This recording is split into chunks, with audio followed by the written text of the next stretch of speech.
Welcome to the Riskwiser Zone. I'm your host, Lewis. Today, we're diving into the complex world of finance and exploring how recent events are shaping the global economy. As we begin, let's take a closer look at the current state of affairs in the financial markets. We've seen significant fluctuations in oil prices, which have had a ripple effect on various sectors, from energy to transportation. The ongoing conflict has led to increased uncertainty, causing investors to reassess their portfolios and seek safer havens.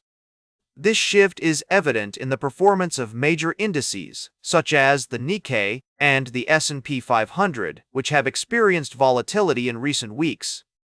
Central banks around the world are convening for their first meetings since the start of the conflict, and all eyes are on their decisions regarding interest rates and monetary policy. The Federal Reserve, in particular, is expected to hold steady, with a growing consensus that any further easing may be off the table for now.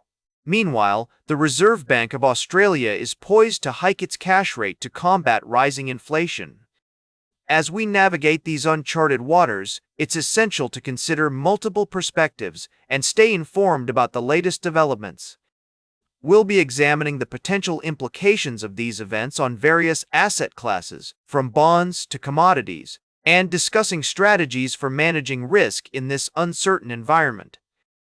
We'll also be taking a closer look at the impact on individual stocks, including those in the tech sector, where companies like NVIDIA are pushing the boundaries of innovation with advancements in AI and chip technology.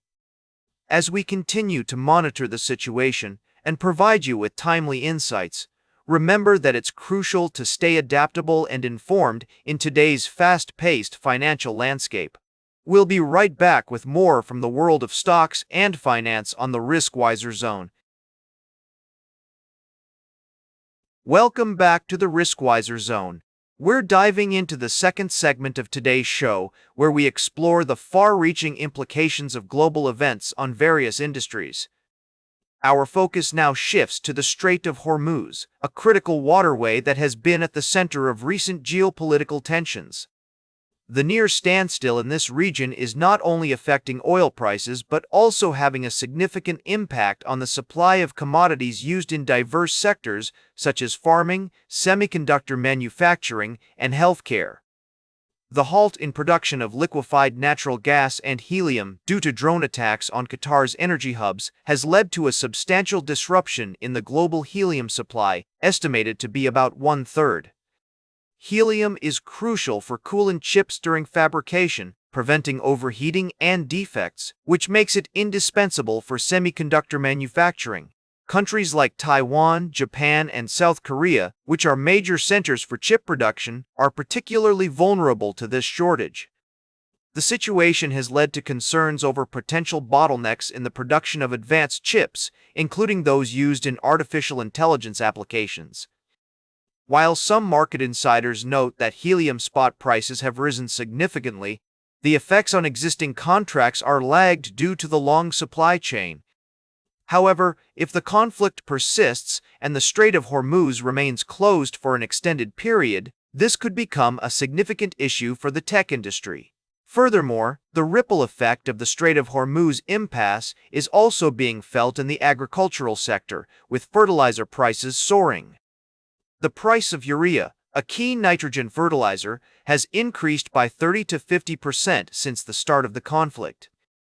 This surge in fertilizer costs poses a real challenge for farmers worldwide, as it could lead to reduced fertilizer application and potentially lower crop production in the months to come.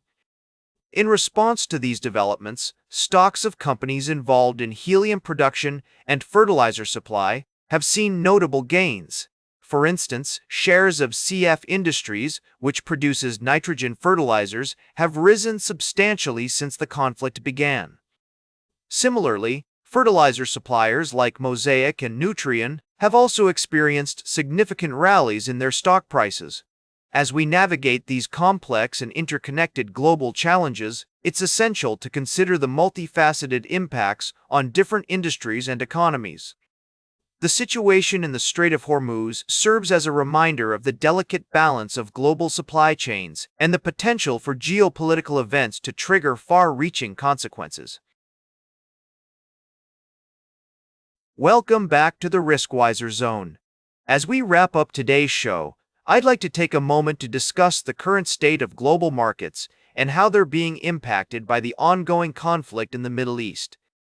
The recent closure of the Strait of Hormuz has resulted in over 12 million barrels of oil equivalent per day being taken offline, according to independent research firm Rystad Energy.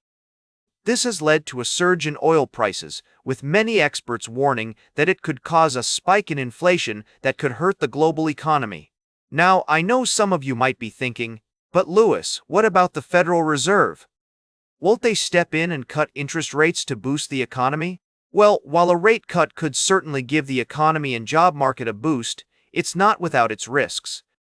As we've seen time and time again, lower interest rates can also lead to higher inflation, which could ultimately offset any benefits. In fact, the latest data from the Commerce Department shows that prices are already rising, with core prices increasing by 3.1% in January compared to the same period last year. And, with consumer spending still growing at a solid pace, it's likely that inflation will continue to be a concern for investors and policymakers alike.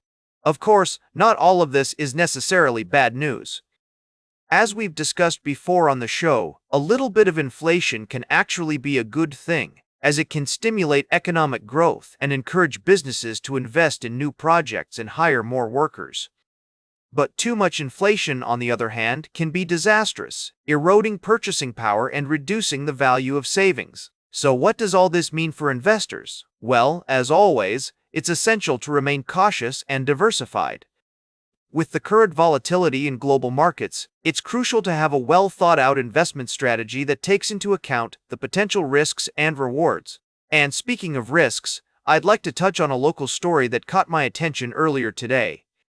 It seems that the recent demersal fishing ban in Western Australia has led to a shortage of fresh fish, with prices expected to rise by up to 40% for some species.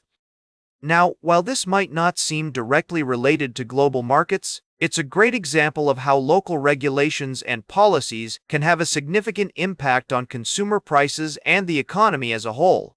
That's all for today's Riskwiser Zone.